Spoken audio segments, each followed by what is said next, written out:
So please help me in welcoming Dr. Don Klepser. Dr. Klepser is my boss, so if you want to stand and applaud, that also helps. Dr. Klepser is another one of those gentlemen who supports us, supports what we do. He's presented many times for pharmacy technicians. And, he is someone who working with him, he's someone where I can go to him. And what I appreciate is that he's a little bit like me, where he gives a very direct answer in a very professional way. And so you can read more about Dr. Klepser in his bio on your program, and maybe he'll speak to that. But I always like to, when I can, give a more personal introduction of these people who really support what we do as pharmacy technicians. And so, without further ado, Dr. Klepser.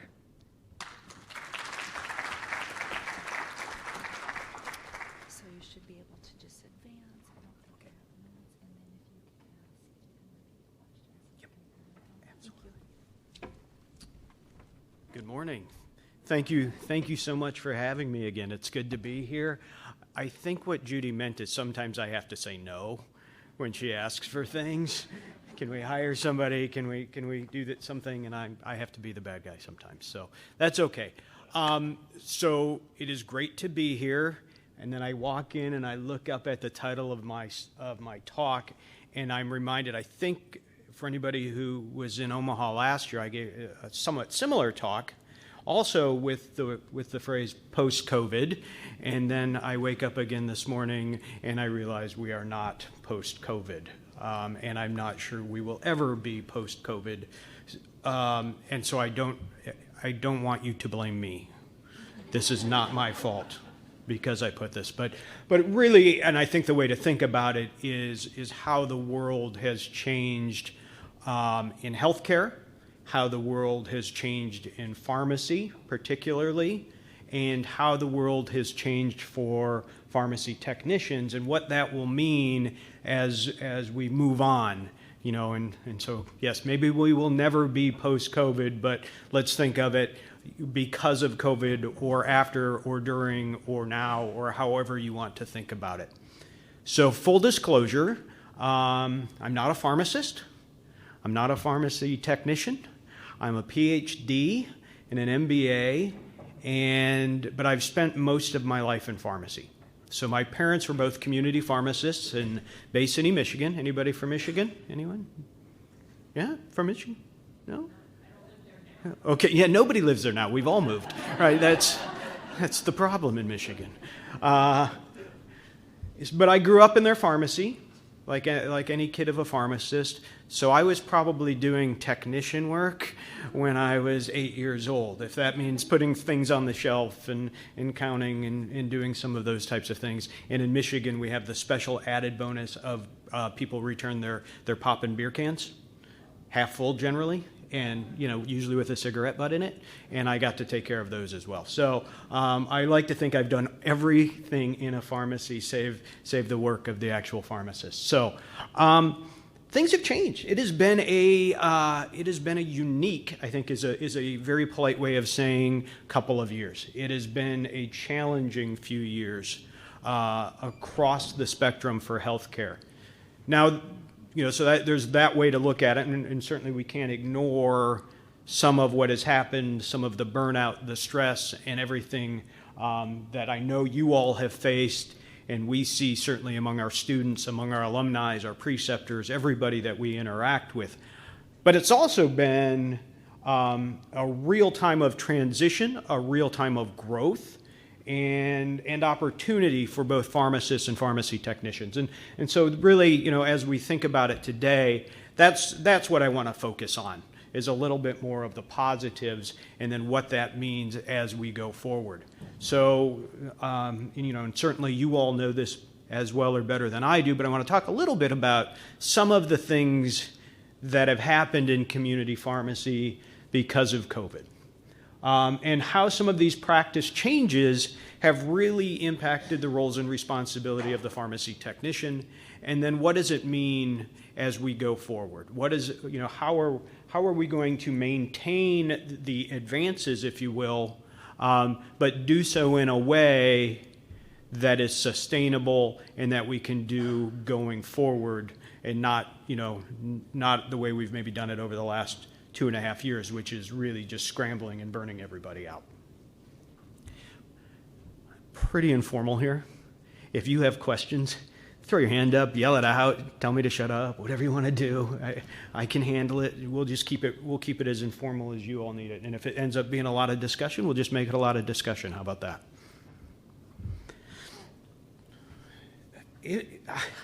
I look up and it's March and April of 2020. So really, if we think about it, not even 2.5 years ago, but I don't know about you, but it feels like it was decades ago, So I took on my new responsibility at the college in July of 2019.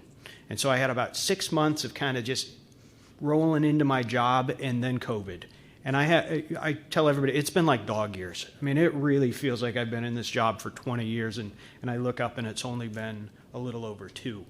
But so remember what happened. I mean, it's weird to think about. I mean, I don't know if you saw yesterday or this morning, the president has COVID, and it was just kind of like, the president has COVID, and, he's taking some Paxlovid, and, pretty minor symptoms, and it's, 2.5 years ago, the first COVID patients in the U.S. came to our hometown of Omaha, Nebraska, right? They came off a cruise ship, and they were flown there on their own private planes, and streets were cleared, and people were losing their mind. It's not the word I wanted to use, right? But it was like we had no cases in the community, and we were going nuts, and we were closing businesses down, right?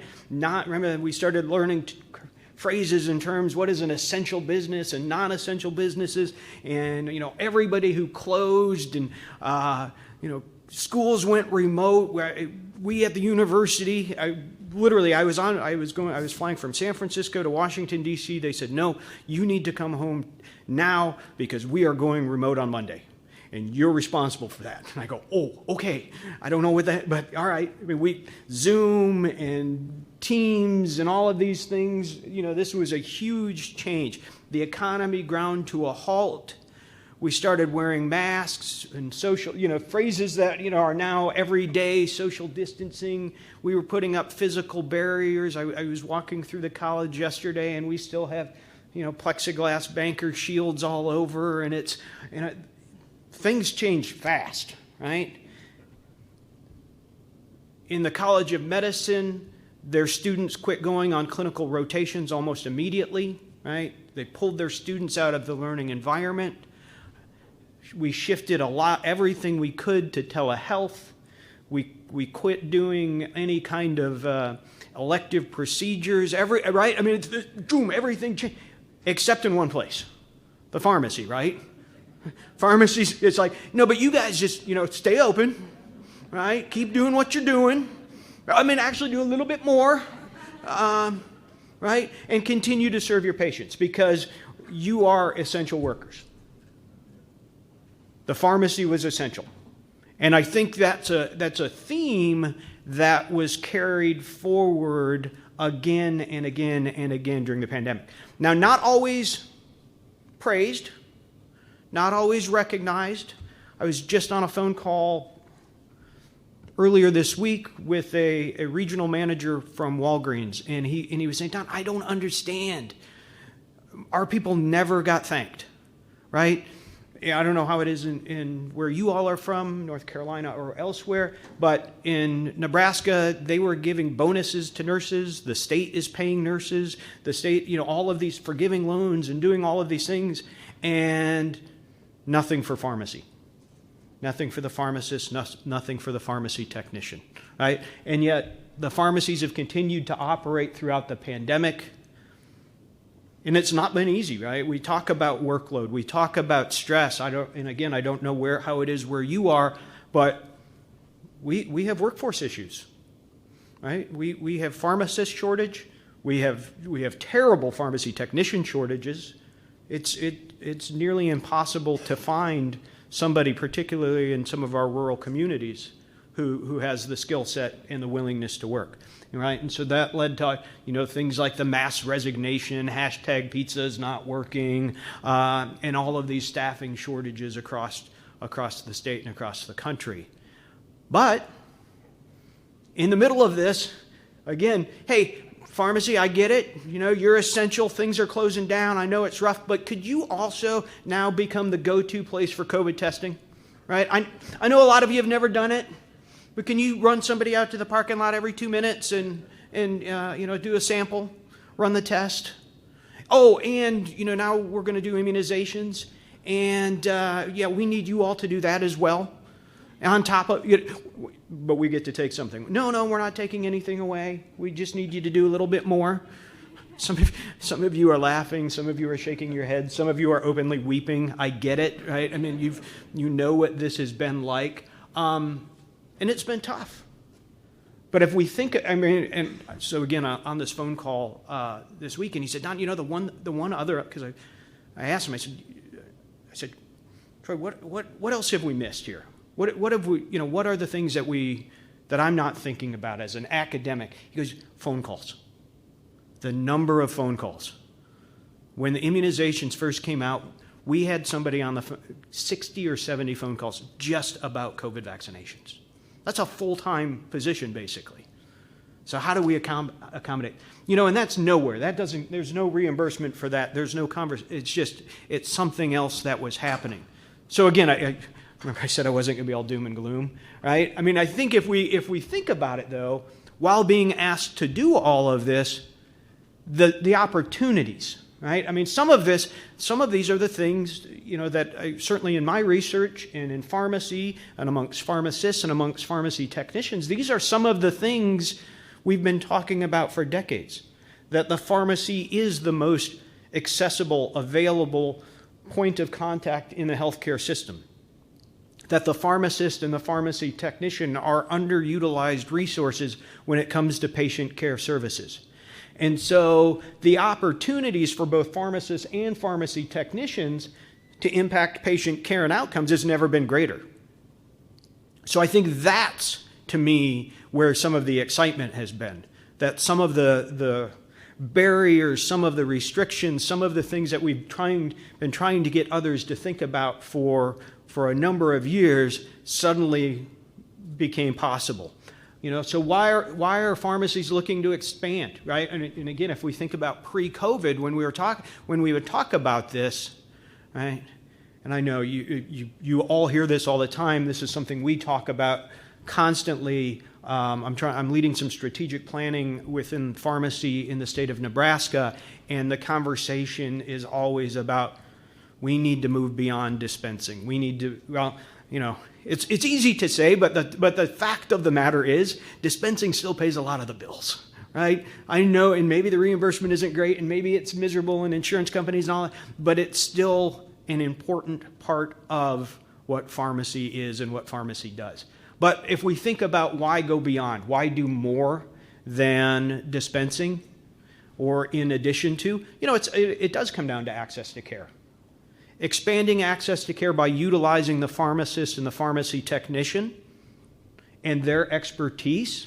Who has more interaction with the patient than the pharmacy staff? Nobody, right? On average, and there's some numbers out there, there's about 16 billion visits to community pharmacy every year. There's about 500 million visits to physicians' offices and clinics. So just think about that. Almost 25 times as many visits to pharmacy. So let's take advantage of that accessibility. The quality of care. If we can make early and reliable diagnoses, and again, we're seeing some of this through COVID, but in other places, we know that the sooner we can identify and diagnose, right, we have an opportunity to change course of disease. If you think about something like diabetes or you think about something like high cholesterol, if you can intervene early, there's opportunity. If we think about some of the infectious diseases, influenza, group A strep, if we can intervene early we can really bend the curve. We can make a difference. And then cost. Now, I don't know. Is anybody from North Carolina? No, a couple of you? All right, so just tell me this, because then I'm going to cringe if you say yes. You guys don't have those billboards that say, for an emergency room, wait time 30 minutes? Has anybody ever seen one of those? Yeah, right? You're driving down the highway and you're thinking, well, I don't really have a medical emergency, but the wait time's only 5 minutes. That's it, right? It's not an emergency if wait time matters, but, right? Because we have a lot of people who use emergency rooms as primary care, who go to emergency rooms for things that could be done, quite honestly, in the pharmacy. And so if we can shift people from that setting to the pharmacy setting, think about the resources we could save, as a society. So if we can shift the cost of care, if we can get more people vaccinated, if we can get more people screened, how much downstream costs can we avoid? So all kinds of reasons to think about expanding beyond dispensing functions. And so that's really been my life's work. That's what I've been working on for the past 20 years. Point of care testing in particular, probably for the last 13 or 14. And I will tell you, there are times it was like, shouting in the desert. Nobody was listening. Nobody wanted to hear it. Or they would go, that's a good idea. Yeah. Let us go back to what we're normally doing, And things happen slowly. It was like I would have almost had to go to every pharmacy in America, to every payer in America, and individually demonstrate to them the value of doing some of these services. Because they had to be shown, they had to think about it. They had to be convinced and pushed. And then on the other side, the barriers of, right, there's a bit of a turf issue here, right? If pharmacy and pharmacists and pharmacy technicians start doing this, somebody else isn't. Or somebody's potentially giving something up, or giving up some control. Or, and so a state regulation that says, pharmacy technicians may not do X, Y, or Z.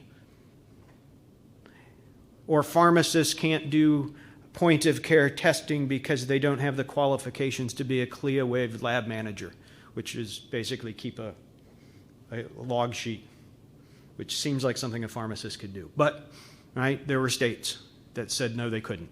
So that was the normal times, right? And things got compared to ideal. Well, we couldn't have somebody come in and be cared for in a pharmacy because, a meteor might strike in the parking lot while they are in there. And then what would you do? Right? Okay, the chances of a meteor striking are pretty slim, but, but that was some of it. That was some of this pushback, some of this consideration as you think about how do we do things in normal times. And then the pandemic hits. And I'm sure if I spoke to you last year, I probably said this because I've been saying it for about two years and a month. Let's not waste a good pandemic, right? In times of a pandemic, all of a sudden, the eyes are opened and opportunities are revealed and the barriers seem to melt away and people get focused, right? We get focused on the goal.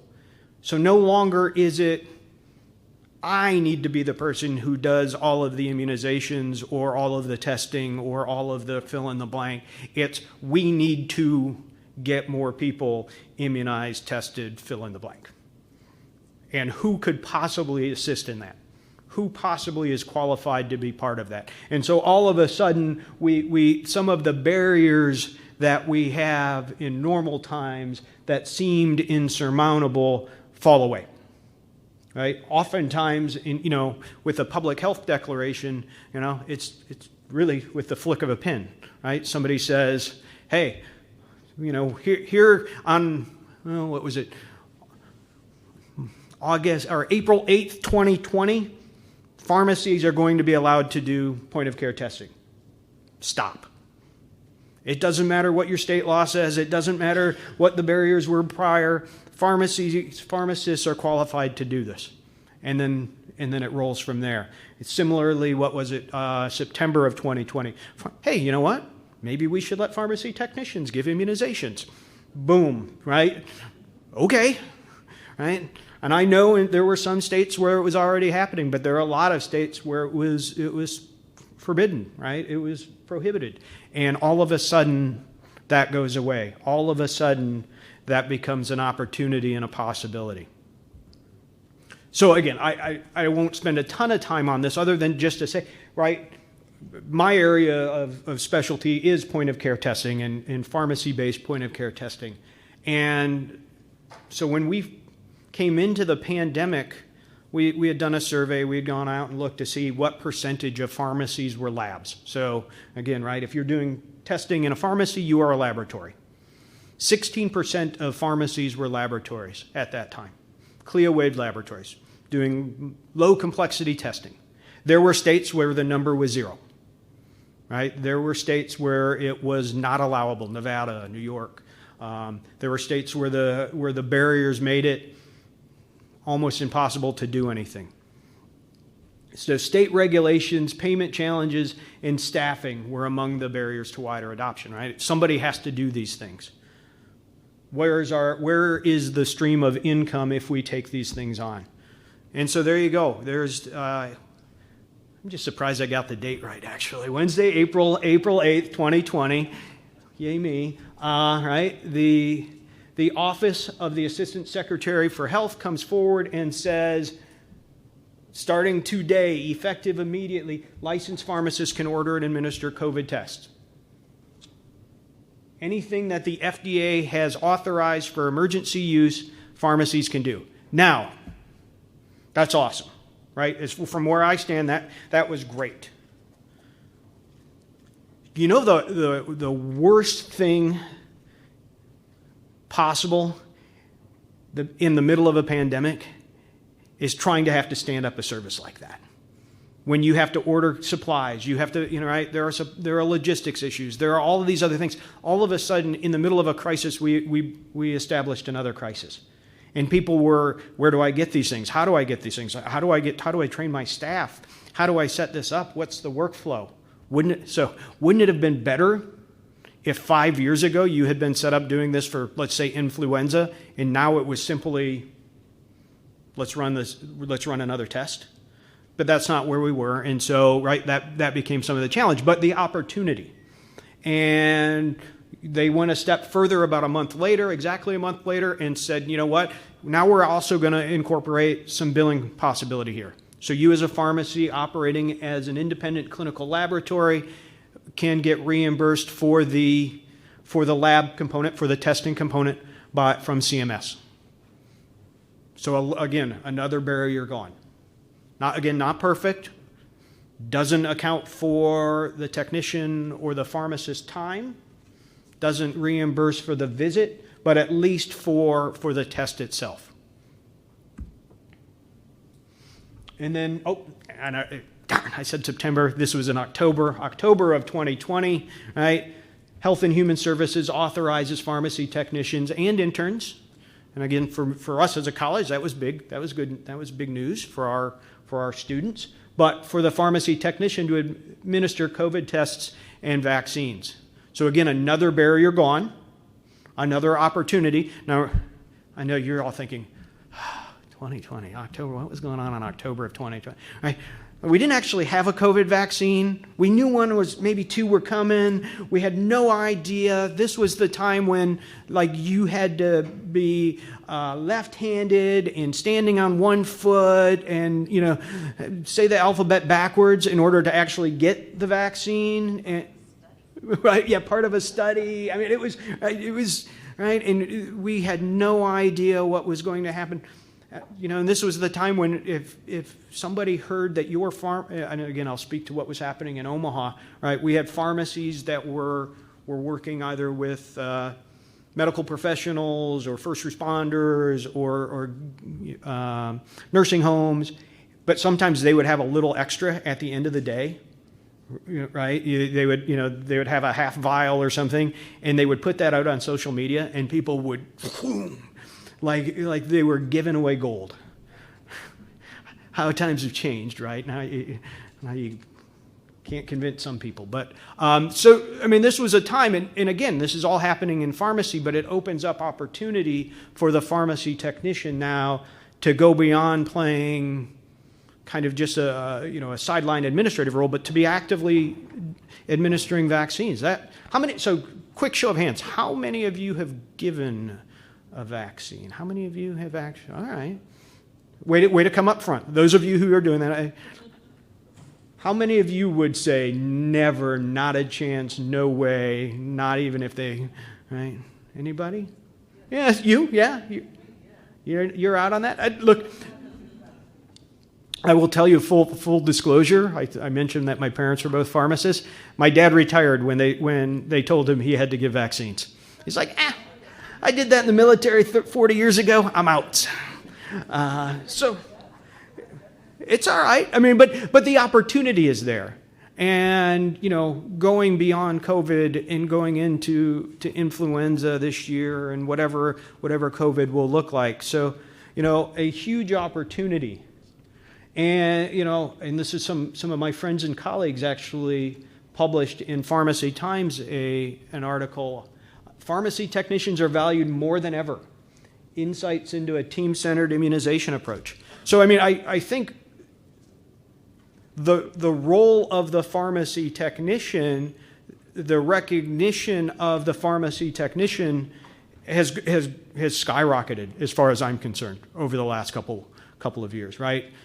Probably an unrecognized member of the healthcare team pre-COVID is now getting a little bit of the day in the sun, right? Now getting a little bit of recognition for what you all can do, what you all are doing. And so I think it's, I can't think of a pharmacy operating today without a technician. I can't think of the healthcare system operating without pharmacy technicians. So, I mean, it is, you are absolutely part of the healthcare team. And, if we think about another piece of this is medication therapy management services. And so full disclosure, I have a group of about 15 of our students who are helping pharmacies with MTM. So everybody knows a little bit, at least medication therapy management services, they're one of those, they're a little bit like rainbows and unicorns. Everybody thinks they're a good idea. Rarely do we see them, right?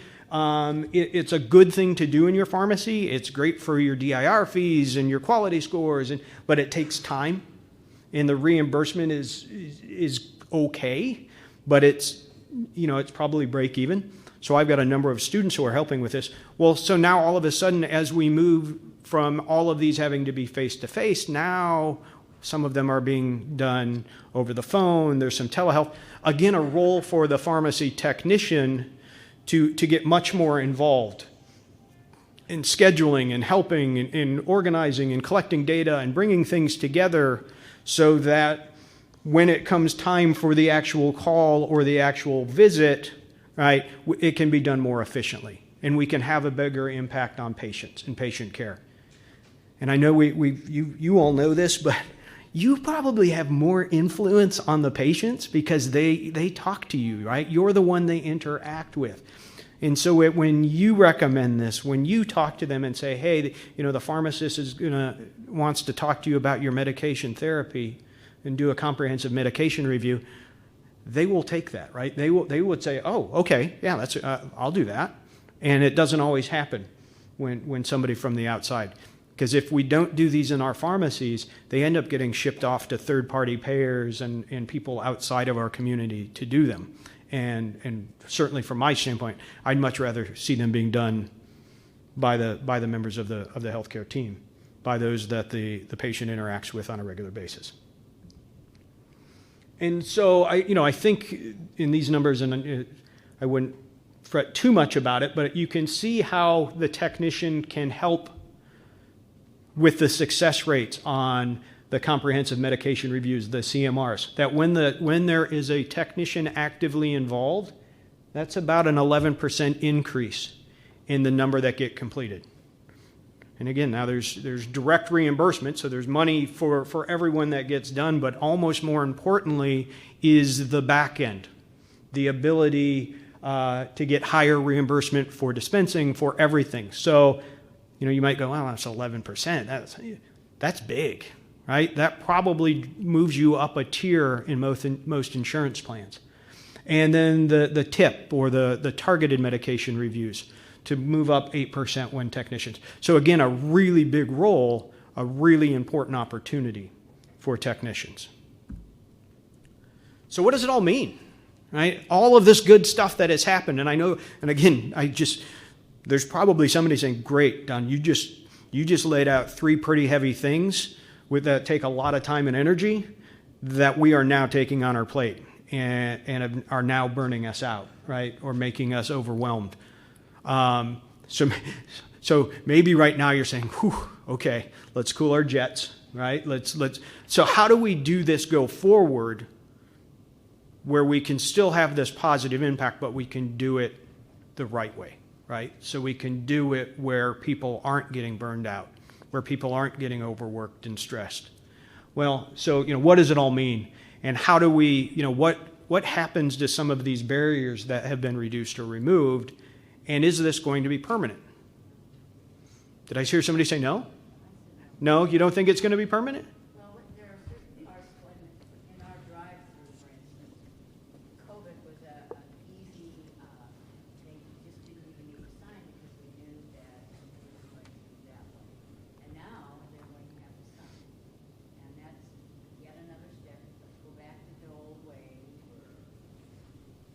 So you're right. So you're right. I mean, we reduced all of these barriers. We made all of these things, I don't want to say frictionless or easier in the pandemic. And I think what we have to look at is say, why would we go back? Why would we now go back and say, hey, let's go back to let's add in these 5 steps that we all kind of agreed were not critical, right? They were not, we were able to do things without the signature or the fill in the blank. So why do we need to go back? And I think that's part of the challenge for the next couple of years, is to do some assessment of workload, do some assessment of workflows, and what were there negative consequences? I don't know. Were people defrauded? Did people pull away from the drive-through and their cars blow up? I don't know right. Thinking maybe no, but if not, then why would we go back? Right? Why do we have to go back just because it is the way we did it 5 years ago? So, I think first thing is the uptick in the demand for and supply of technician training, right? And again, I think part of this is, the system that you all have with badges and credentials and more opportunities, whether it's, being at a conference like this, or some of the things through NASPA, or the National Alliance of State Pharmacy Associations, or PTCB, or others. I think there is a shift to what pharmacy technicians are going to be able to demonstrate their competency in, where you all are going to be able to show. And I mean, there's a little piece where you guys are in front, where you're out front of even pharmacists. I was at a meeting 2 months ago where we talked about shifting some of pharmacy education to be much more like this. Let's focus in on skills and things and credentialing and doing it that way. I mentioned the number of pharmacies as CLIA-waived labs.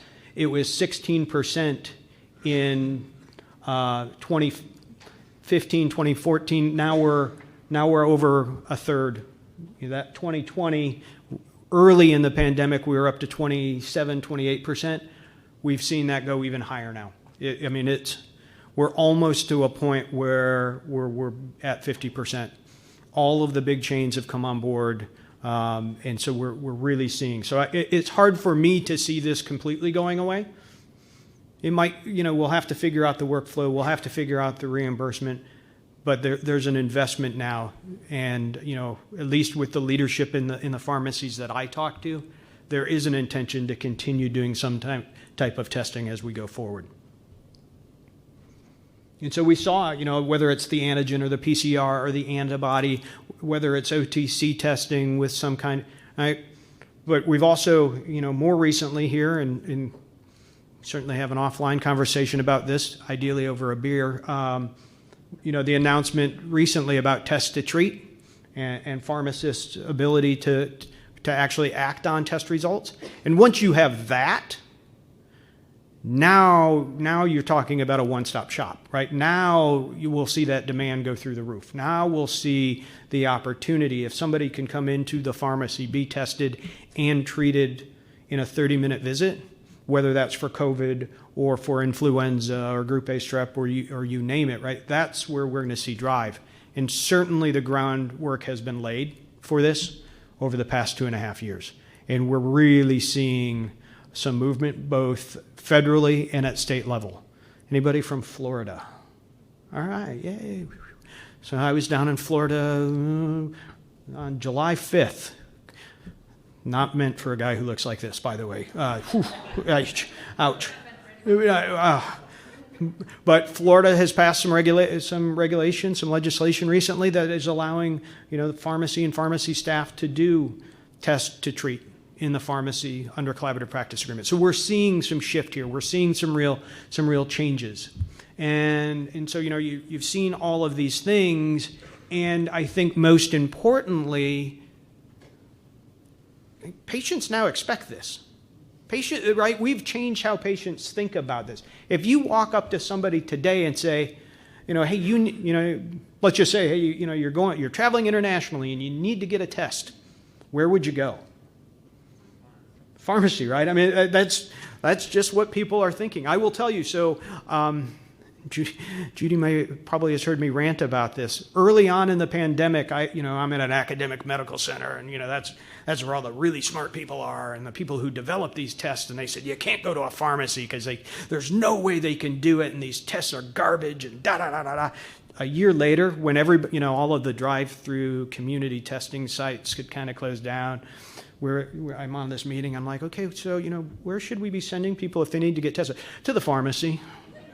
So, I mean, it's amazing how over a year in the middle of a pandemic, how smart pharmacists and pharmacy technicians got. I applaud you all for really, you guys cracked the whip a little bit and got after it. No, but right, the role has changed and people expect it. And, that's the genie that I don't think we can put back in the bottle, right? Once you have people expecting this, once you have people saying, well, that was pretty convenient, right? That worked really well.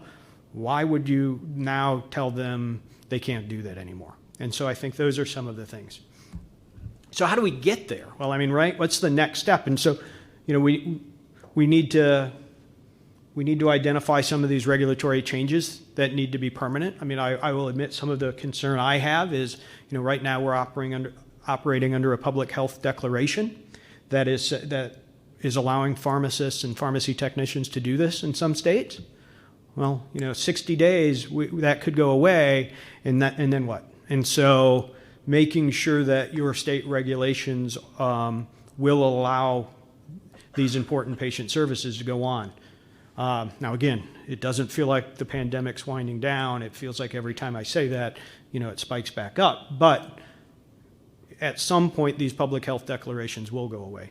So, whether it's the ordering and interpreting of the test or the collaborative practice agreements, and or ultimately to that independent prescriptive authority where the pharmacy can just do this without anyone else's involvement.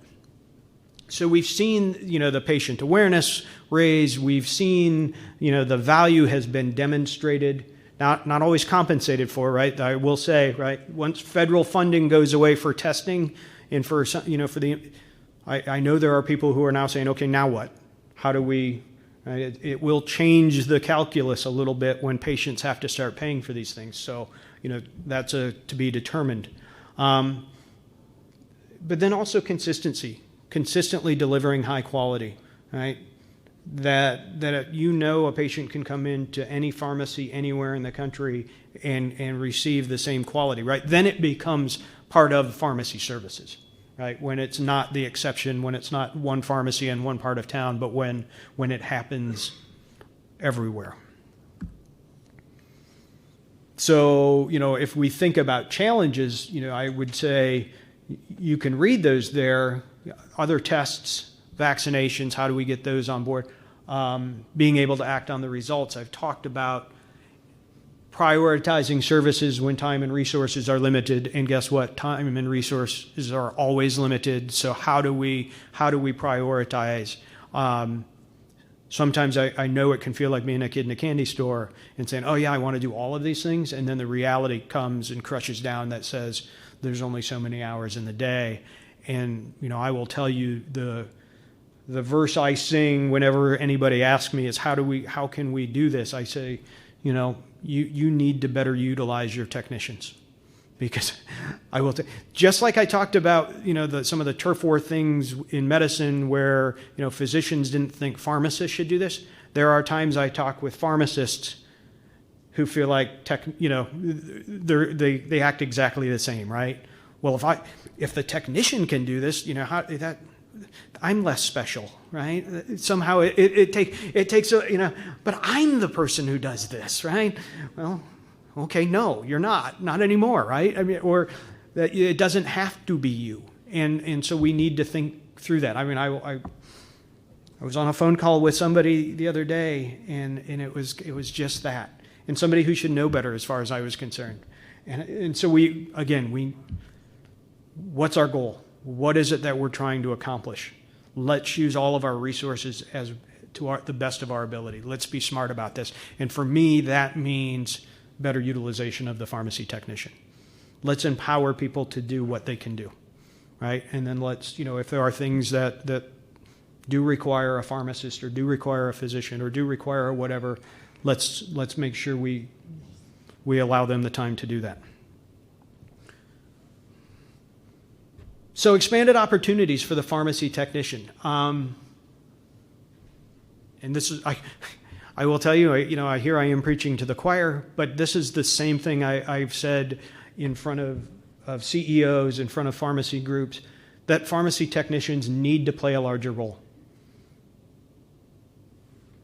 I'm a health economist by training, so I'm not saying I see you all as dollar signs, but I see dollar signs above all your heads, right? I mean, we're naive to think that a pharmacy can do things just as charitable goodwill, right? That pharmacists or pharmacy technicians or anybody is going to work for free, or that the pharmacy can keep its lights on by just being really nice and doing nice things, right? There has to be a business element to this, right? It has to be sustainable. And so if you want to get to impact, if you want to improve patient outcomes, if you want to improve patient care, you can't ignore the business elements, right? I think it's the Sisters of Mercy and the nun who started it, right? No margin, no mission, right? You can't do good things if you can't support doing good things. So we need to think about how better to do that, and part of that is better utilization of the technician, allowing the technician to play a larger role, right? If that means we have to pay technicians more because we're asking them to do more, okay, it's still going to make more sense than having a pharmacist do it at a pharmacist's salary. And generally, if we're talking about the reimbursement rates that can come from some of these services, they're not going to be enough to cover a pharmacist's time, right? If a pharmacist is making $100,000 a year, that's $50 an hour. Well, if you get reimbursed $45, it doesn't take a mathematician to know you can't have the pharmacist spend an hour do that, right? Somebody else has to be involved. So asking a pharmacist to spend 30 minutes or more conducting a service is impractical in most settings, right? I don't know. How many of you work in a setting where there's usually only one pharmacist? A few of you? Yeah. I mean, I think that's going to become, unfortunately, even more common. And yeah, so to pull somebody away for 30 minutes is going to be impractical. So how do we staff so that we can meet all of the needs of the pharmacy? And, here I say technicians can play key support roles that allow the service to thrive, but it goes beyond support role, right? If I think about point of care testing, 95% of it can be done by a technician of what happens in the pharmacy. That's well beyond support. You're driving the service as far as I'm concerned. Similarly with immunization. If you think about what truly has to be done by a pharmacist, it's really just a small part of that. So and there's a number of slides here, but I think I'm going to just fly through these, and actually I'm going to open it up for some questions and some conversation. But they have access to the slides, right? So you can read all of these things. The roles for pharmacy technicians in testing and vaccinations, right? Having a lab manager, somebody who keeps track of the paperwork, the documentation, the scheduling. Most pharmacies operated on walk-in models pre-pandemic, whether it was testing or immunizations. If I were looking into my crystal ball, I think it probably goes to a scheduling model, probably having some opportunities for walk-ins, but I'd guess most of you who are doing COVID immunizations have probably gone to scheduling. And it just makes sense, and it allows you to staff, and it allows you to block out times when you are and aren't doing these things. The physical assessment, the screening, the specimen collection, actually running the test, administering the vaccination, when there is disease or adverse event reporting required to public health or whomever, all of that can be done by the technician. So I just go into a little bit more on all of these. But let's just jump to the end and then open it up a little bit. COVID did impact. It impacted everything. It impacted everything within pharmacy and within the healthcare system, but it's also impacted the regulatory and legislative landscape, reducing a lot of those historic barriers. Right? I've been doing this a long time, right? 20 plus years, and some of the things that we talked about for those entire 20 years and made very, very incremental progress on have actually changed now in the last 2 years. So for me, pharmacy practice has changed and is not going to go back to what it looked like in 2019. Now it may dial back a little bit, but we're not going back to 2019. So how do we live in this new environment? How do we thrive in this new environment? And what is it you all will be able to do because of these changes, and how is it going to push things forward in the larger role of the pharmacy technician? Thank you. Questions? Comments? Throw things. Yes? I would say one of the things that needs to be effective is for pharmacists to have more management training. Is it Nancy? Yes. Nancy? So Nancy said she thinks pharmacists need more management training. Judy, do you know what course I teach? Chris, do you know what course I teach? Pharmacy practice management. Number one thing. Now I'm not. So back in the corner there, Chris is one of our alums. He's the best student I ever had, and he's never said this to me. But very often students come up to me afterwards and go, "Hey, I didn't really pay attention in management, and I kind of wish I had." So I could not agree more. Right? We put people in place who are good clinicians, or they are good, but they don't understand the management aspects, and that is, and I will say that goes beyond community retail pharmacy. That is in all practice settings today, and I think you would see the same thing among physicians, among dentists, among a lot of healthcare practitioners. That's a great point, and I almost feel like I owe you just for bringing that up. Did I see something in the back? Yeah. I think that for technicians to be able to participate in advanced opportunities, that automation should be the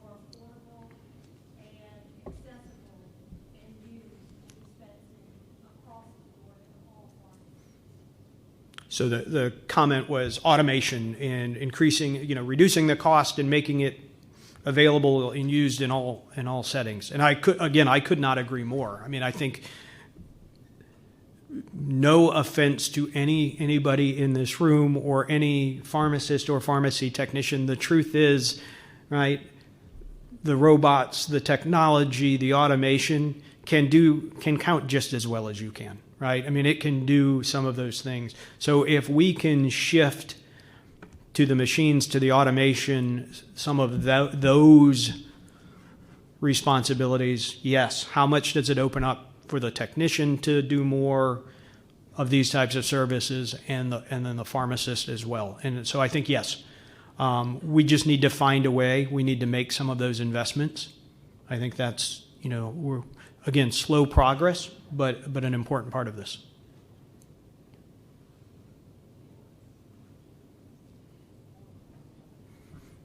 Which goes to why it's really critical for technicians to have and pursue education.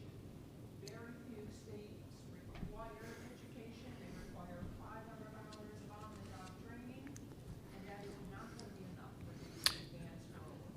So is it Marcia? So Marcia said, more education, more training, taking advantage. I mean, I will tell you, we've begun to have this conversation. If you don't know it, here first, we are going to have a shortage of pharmacists, right? The number of students going into pharmacy schools across the country is down, right? There's going to be a gap. And someone is going to have to fill that gap. Some of the conversation is, is there a role in the middle? Is it a super tech? Is it a pharmacist assistant? I don't know what, but there is going to be at some point, probably in the not too distant future, an opportunity for somebody in the middle there, somebody to do a lot of these things. Yeah. At one point, I did a lot of traveling between pharmacies and assisting them with some of their computer changes.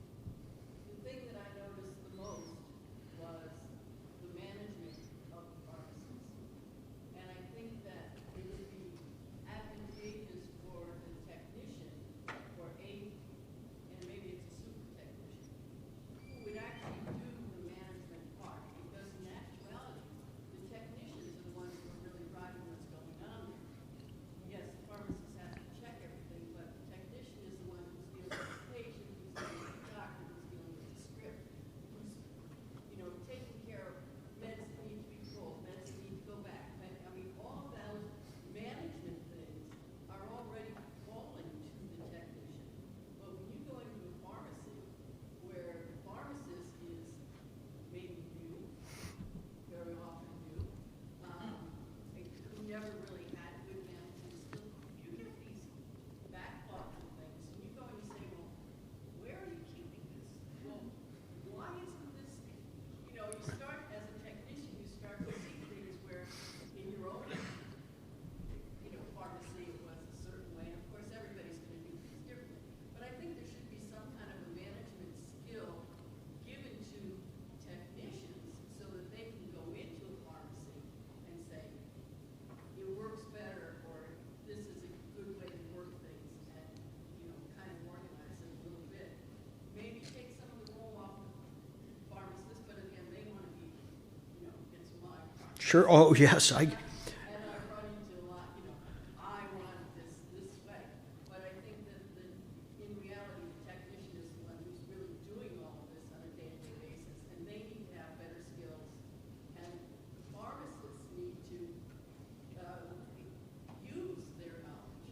Say, yeah, I want someone who has these skills to come into my pharmacy. I could not agree more of a pharmacy technician taking on a lot more management responsibility. I mean, think about how most physician office practices work, right? It doesn't make sense for the physician to be ordering paper clips and, right? They have an office manager. They have somebody who does that so that they can focus on, practice and revenue generating activities. And, Yeah, so I think kind of changing that mindset in pharmacy and recognizing, let's utilize people's talents, right? Let's make sure. So I will tell you, there are a number of pharmacies in Nebraska that we work with that are actually owned by a technician. And you know what? He took me to dinner at his country club, and so he must be doing all right. I mean, right? He must have had something figured out. So, yeah, right? Let's let people do what they do well. That's a great point. Yeah.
Yeah.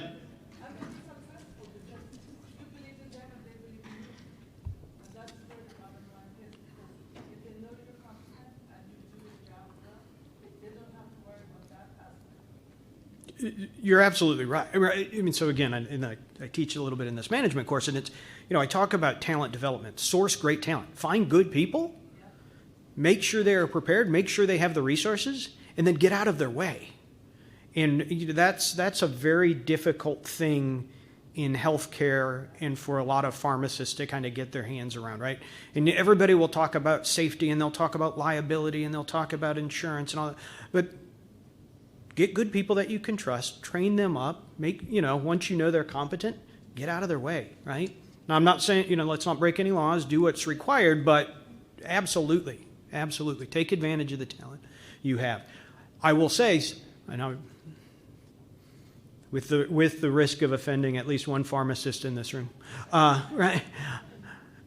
For a lot of pharmacists, that's the easy part, right? The easy part for them, the job that is to look over your shoulder and kind of micromanage, as opposed to picking up the phone calls and doing those MTMs or some of these other things.